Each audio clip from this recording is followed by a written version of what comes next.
Yesterday, arguing the president's bad polls aren't Biden's fault. Were they Ron Klain, since he appears to be the man behind the policy?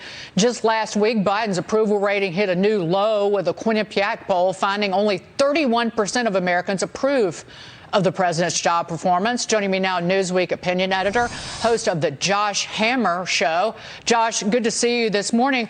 Well, from the border to the botched Afghanistan withdrawal to runaway inflation to messaging that is just hideous, whose fault is it then?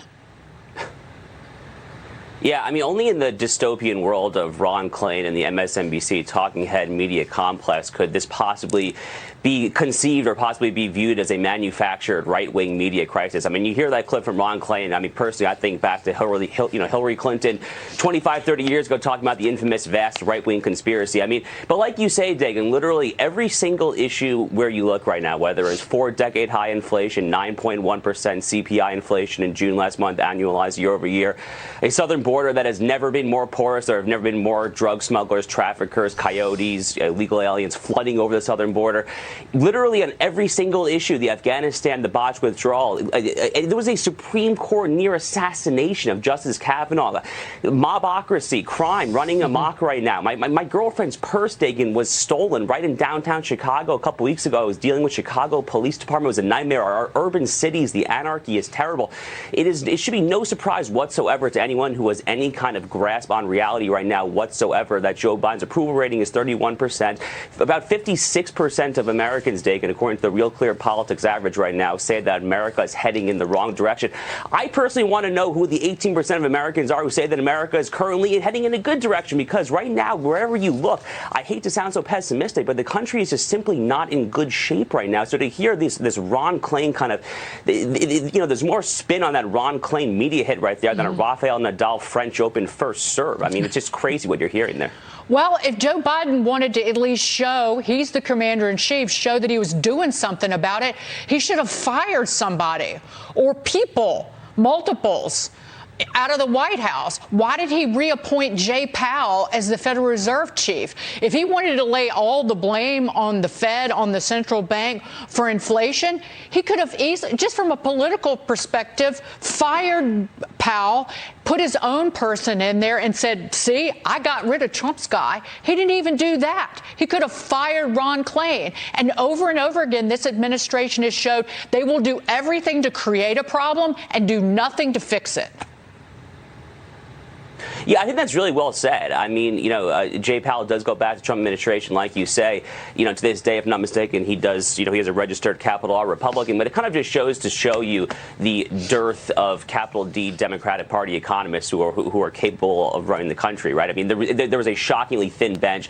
Larry Summers, I guess, to his mild credit, give credit where credit is due. He has been out there kind of criticizing the Biden administration. He's been basically saying they need to kind of get that unemployment number up. He's subscribing to kind of an outdated notion of the Phillips curve where there's an employment on inflation trade-off. But look, I mean, but the Biden administration, they are incapable of owning up when they do wrong. But the point here, Dagan, is that they are quickly running out of time. No matter where you look, whether it's CNN, Politico, there is now a very large quantity of leaks coming from this administration. This is an incredibly leaky administration. Not just Biden's office, not just the White House.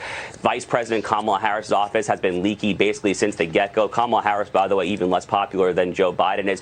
But you know what's really interesting, going back to Ron Klain, all of these leaks, at least the leaks that I'm seeing from CNN, Politico, and so forth, none of these leaks can easily be traced to Ron Klain. So I'm starting to think that maybe Ron Klain himself is starting to get some of these leaks out there. I don't really know what his end goal is. Maybe he doesn't want his own boss to run for re-election in 2024. But I think your point is a very sound one, that, again, the Congress and the president is, to their mild defense, fairly limited as far as what they can do about inflation. Monetary policy, obviously a quintessential Federal Reserve function. He should have, at a bare minimum, talked more about the changes the Federal Reserve has to make. To me, that's not presidential overstepping. That would be prudential statesmanship, amidst 4-decade high 9.1% inflation.